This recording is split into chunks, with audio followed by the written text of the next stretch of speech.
I feel deeply honored and privileged to stand here before you today representing the citizens of the State of Israel. We are an ancient people. We date back nearly 4,000 years to Abraham, Isaac, and Jacob. We have journeyed through time. We've overcome the greatest of adversities. And we reestablished our sovereign state in our ancestral homeland, the land of Israel. Now, the Jewish people's odyssey through time has taught us two things. Never give up hope. Always remain vigilant. Hope charts the future. Vigilance protects it. Today, our hope for the future is challenged by a nuclear-armed Iran that seeks our destruction. But I want you to know that wasn't always the case. Some 2,500 years ago, the great Persian king Cyrus ended the Babylonian exile of the Jewish people. He issued a famous edict in which he proclaimed the right of the Jews to return to the land of Israel and rebuild the Jewish temple in Jerusalem. That's a Persian decree. And thus began an historic friendship between the Jews and the Persians that lasted until modern times. But in 1979, a radical regime in Tehran tried to stamp out that friendship. As it was busy crushing the Iranian people's hope for democracy, it also led wild chants of death to the Jews. Now, since that time, presidents of Iran have come and gone. Some presidents were considered moderates, others hardliners. But they've all served that same unforgiving creed, that same unforgiving regime. That creed that is espoused and enforced by the real power in Iran, the dictator known as the supreme leader. First Ayatollah Khomeini, and now Ayatollah Khamenei. President Rouhani, like the presidents who came before him, is a loyal servant of the regime. He was one of only 6 candidates the regime permitted to run for office. See, nearly 700 other candidates were rejected. So what made him acceptable? Well, Rouhani headed Iran's Supreme National Security Council from 1989 through 2003. During that time, Iran's henchmen gunned down opposition leaders in a Berlin restaurant. They murdered 85 people at the Jewish Community Center in Buenos Aires. They killed 19 American soldiers by blowing up the Khobar Towers in Saudi Arabia. Are we to believe that Rouhani, the national security advisor of Iran at the time, knew nothing about these attacks? Of course he did. Just as 30 years ago, Iran's security chiefs knew about the bombings in Beirut that killed 241 American Marines and 58 French paratroopers. Rouhani was also Iran's chief nuclear negotiator between 2003 and 2005. He masterminded the the strategy which enabled Iran to advance its nuclear weapons program behind a smokescreen of diplomatic engagement and very soothing rhetoric. Now, I know Rouhani doesn't sound like Ahmadinejad, but when it comes to Iran's nuclear weapons program, the only difference between them is this: Ahmadinejad was a wolf in wolf's clothing. Rouhani is a wolf in sheep's clothing. A wolf who thinks he can pull the wool over the eyes of the international community. Well, like everyone else, I wish we could believe Rouhani's words. But we must focus on Iran's actions.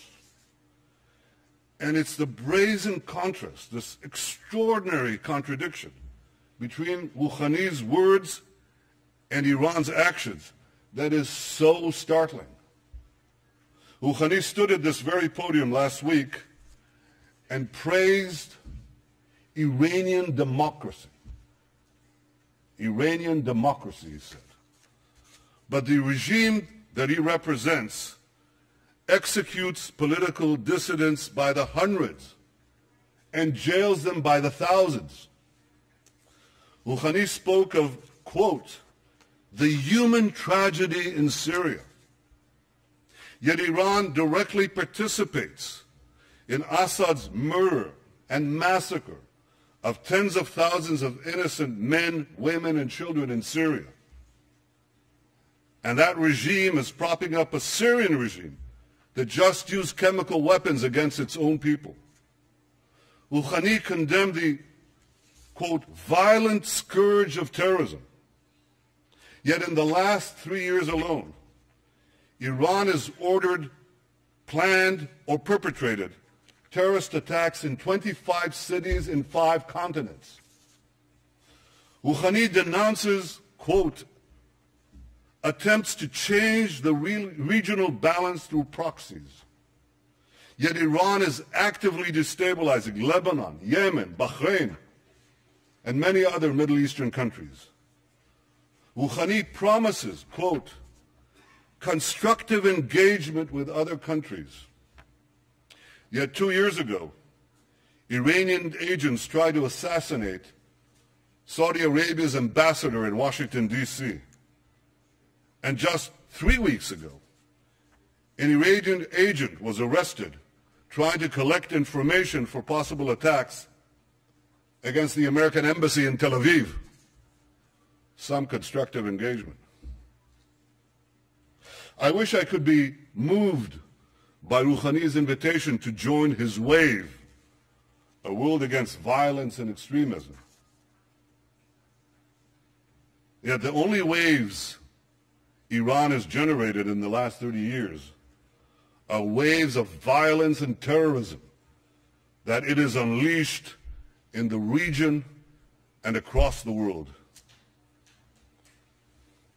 Ladies and gentlemen, I wish I could believe Rouhani, but I don't. Because facts are stubborn things.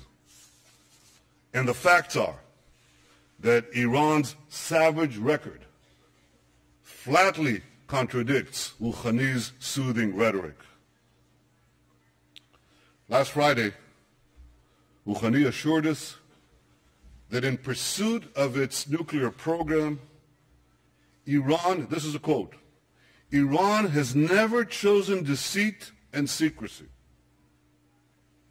Never chosen deceit and secrecy. Well, in 2002, Iran was caught red-handed, secretly building an underground centrifuge facility in Natanz. And then, in 2009, Iran was again caught red-handed, secretly building a huge underground nuclear facility for uranium enrichment in a mountain near Qom. Rouhani tells us not to worry. He assures us that all of this is not intended for nuclear weapons. Any of you believe that? If you believe that, here's a few questions you might want to ask. Why would a country that claims to only want peaceful nuclear energy, why would such a country build hidden underground enrichment facilities?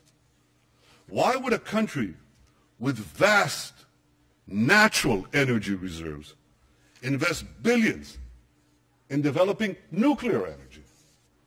Why would a country intent on merely civilian nuclear programs continue to defy multiple Security Council resolutions and incur the tremendous cost of crippling sanctions on its economy?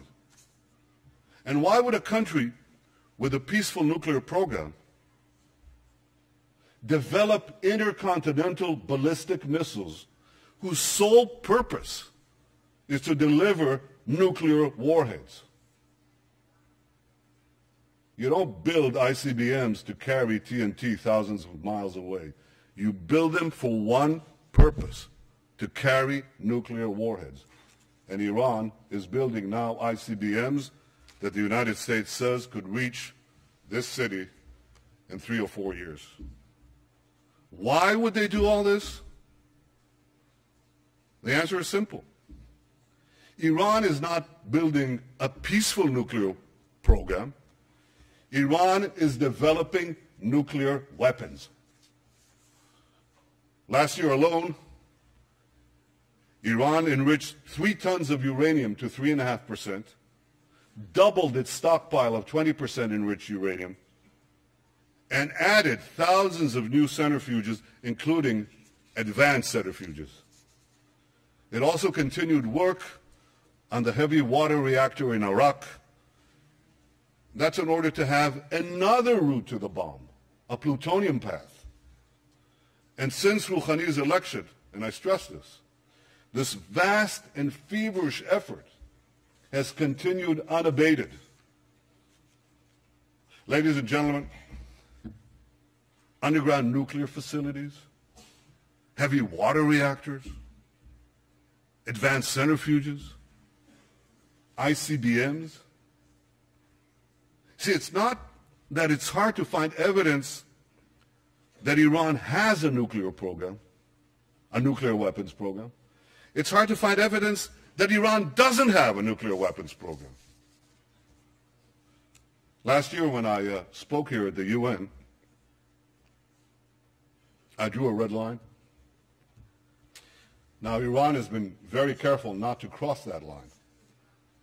But Iran is positioning itself to race across that line in the future at a time of its choosing. Iran wants to be in a position to rush forward to build nuclear bombs before the international community can detect it and much less prevent it. Yet Iran faces one big problem. And that problem can be summed up in one word: sanctions. I've argued for many years, including on this podium, that the only way to peacefully prevent Iran from developing nuclear weapons is to combine tough sanctions with a credible military threat. And that policy today is bearing fruit. Thanks to the efforts of many countries, many represented here, and under the leadership of the United States, tough sanctions have taken a big bite off the Iranian economy. Oil revenues have fallen, the currency has plummeted, banks are hard-pressed to transfer money. So as a result, the regime is under intense pressure from the Iranian people to get the sanctions relieved or removed. That's why Rouhani got elected in the first place. That's why he launched his charm offensive. He definitely wants to get the sanctions lifted. I guarantee you that. But he doesn't want to give up Iran's nuclear weapons program in return. Now, here's a strategy to achieve this. First, smile a lot. Smiling never hurts. Second, pay lip service to peace, democracy, and tolerance. Third, offer meaningless concessions in exchange for lifting sanctions. And fourth, and the most important, ensure that Iran retains sufficient nuclear material and sufficient nuclear infrastructure to race to the bomb at a time that it chooses to do so. You know why Rouhani thinks he can get away with this? I mean, this is a ruse. It's a ploy. Why does Rouhani think he can get away with it? Because he's gotten away with it before. Because his strategy of talking a lot and doing little has worked for him in the past. He even brags about this. Here's what he said in his 2011 book about his time as Iran's chief nuclear negotiator. And I quote, "While we were talking to the Europeans in Tehran, we were installing equipment in Isfahan." Now, for those of you who don't know, the Isfahan facility is an indispensable part of Iran's nuclear weapons program. That's where uranium ore called yellow cake is converted into an enrichable form. Rouhani boasted, and I quote, "By creating a calm environment, we were able to complete the work in Isfahan." He fooled the world once. Now he thinks he can fool it again. You see, Rouhani thinks he can have his yellow cake and eat it too. And he has another reason to believe that he can get away with this. And that reason is called North Korea. Like Iran, North Korea also said its nuclear program was for peaceful purposes. Like Iran, North Korea also offered meaningless concessions and empty promises in return for sanctions relief. In 2005, North Korea agreed to a deal that was celebrated the world over by many well-meaning people. Here's what the New York Times editorial had to say about it. Quote, "For years now, foreign policy insiders have pointed to North Korea as the ultimate nightmare, a closed, hostile, and paranoid dictatorship with an aggressive nuclear weapons program. Very few could envision a successful outcome, and yet North Korea agreed in principle this week to dismantle its nuclear weapons program, return to the NPT, abide by the treaty's safeguards, and admit international inspectors. And finally, diplomacy, it seems, does work after all." Ladies and gentlemen, a year later, North Korea exploded its first nuclear weapons device. Yet, as dangerous as a nuclear-armed North Korea is, it pales in comparison to the danger of a nuclear-armed Iran. A nuclear-armed Iran would have a chokehold on the world's main energy supplies. It would trigger nuclear proliferation throughout the Middle East, turning the most unstable part of the planet into a nuclear tinderbox. And for the first time in history, it would make the specter of nuclear terrorism a clear and present danger. A nuclear-armed Iran in the Middle East wouldn't be another North Korea. It would be another 50 North Koreas. Now, I know that some in the international community think I'm exaggerating this threat. Sure, they know that Iran's regime leads a these chants, death to America, death to Israel, that it pledges to wipe Israel off the map. But they think that this wild rhetoric is just bluster for domestic consumption. Have these people learned nothing from history? The last century has taught us that when a radical regime with global ambitions gets awesome power, sooner or later, its appetite for aggression knows no bounds. That's the central lesson of the 20th century. And we cannot forget it. The world may have forgotten this lesson. The Jewish people have not. Iran's fanaticism is not bluster. It's real.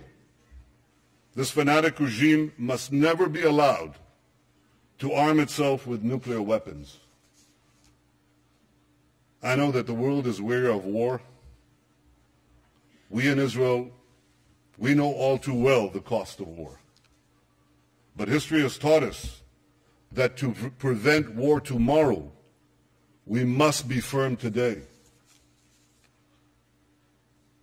This raises the question, can diplomacy stop this threat?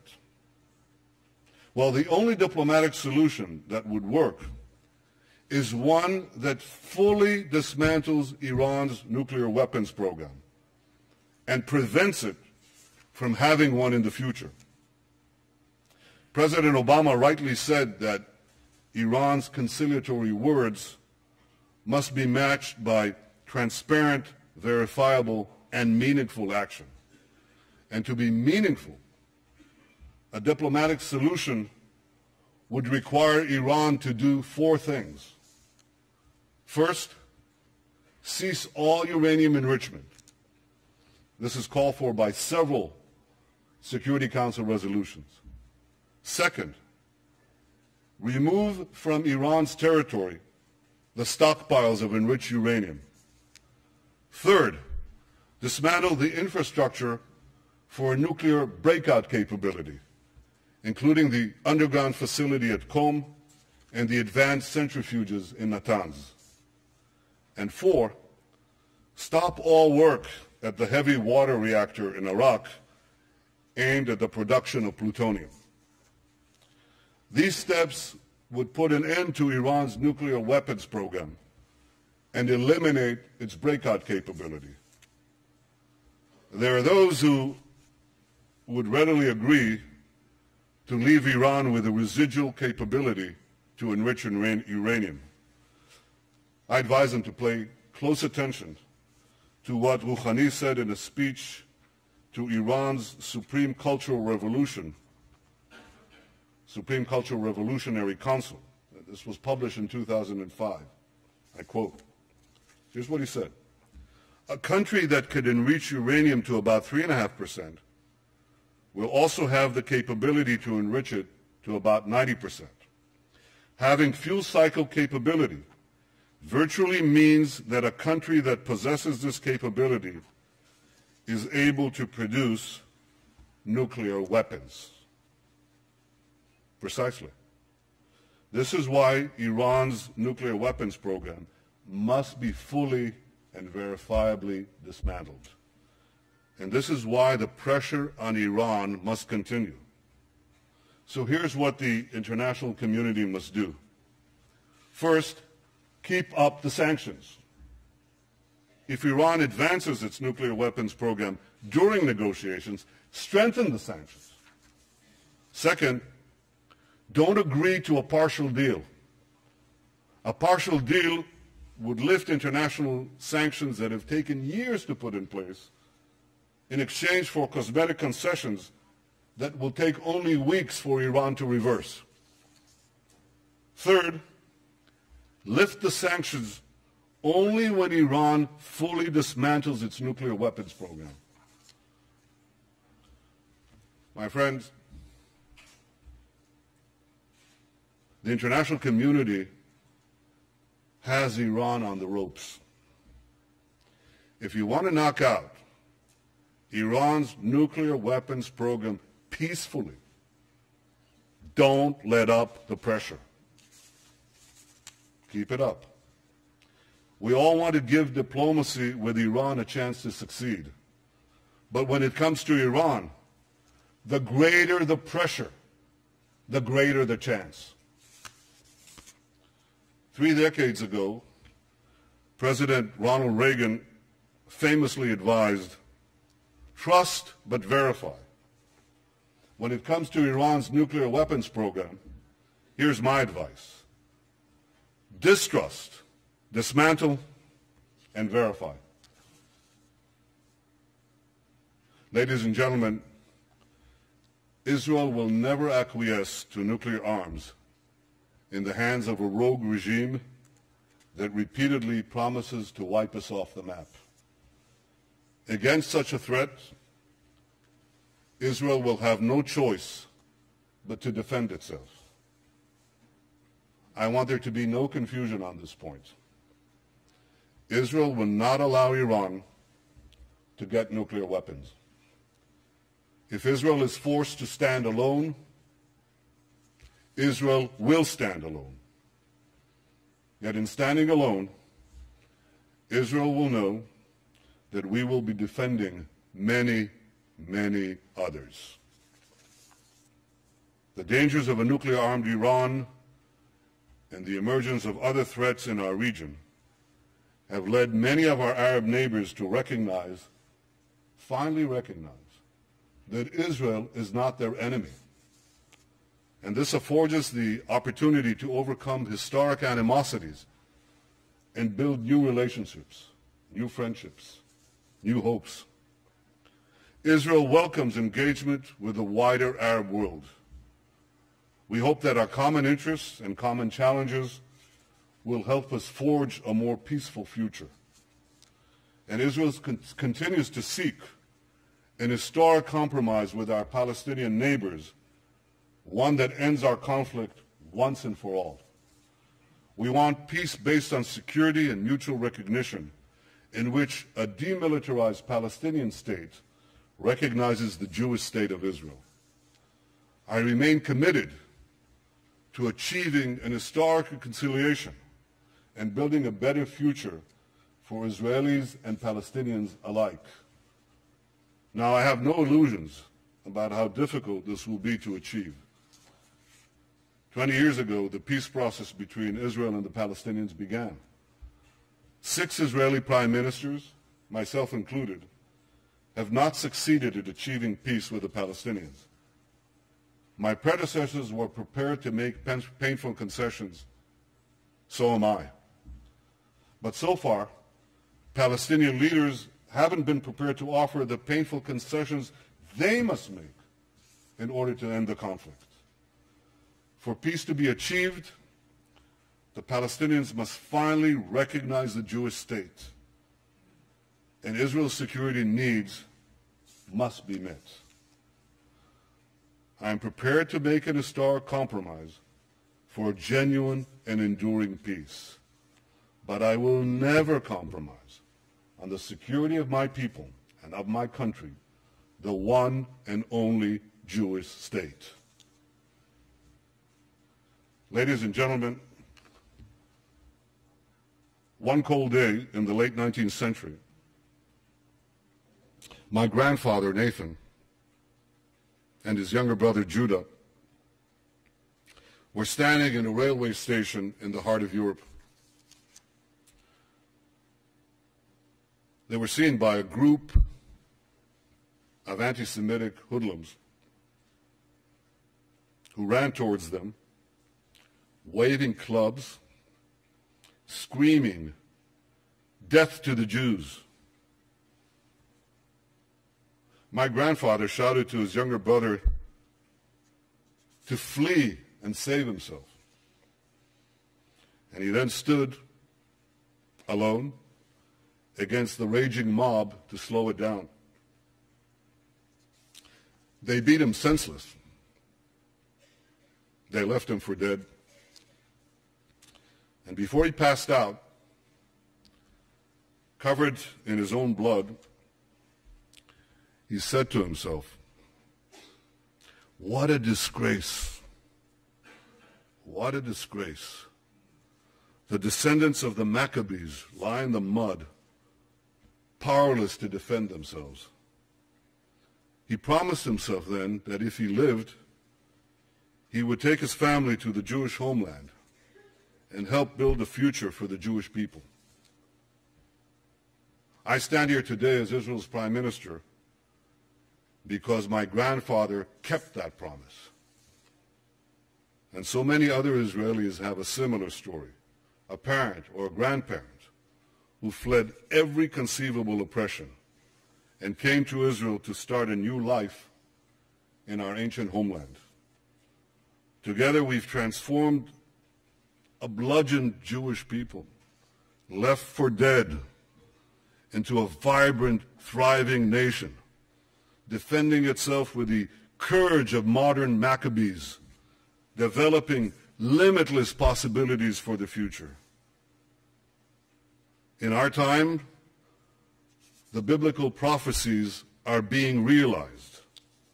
As the prophet Amos said, they shall rebuild ruined cities and inhabit them. They shall plant vineyards and drink their wine. They shall till gardens and eat their fruit. And I will plant them upon their soil, never to be uprooted again. ושבתי את שבות עמי ישראל, ובנו ערים נשמות וישבו, ונטו כרמים ושתו את יינם, ועשו גינות ואכלו את פריים, ונטטים על אדמתם, ולא ינטשו עוד. Ladies and gentlemen,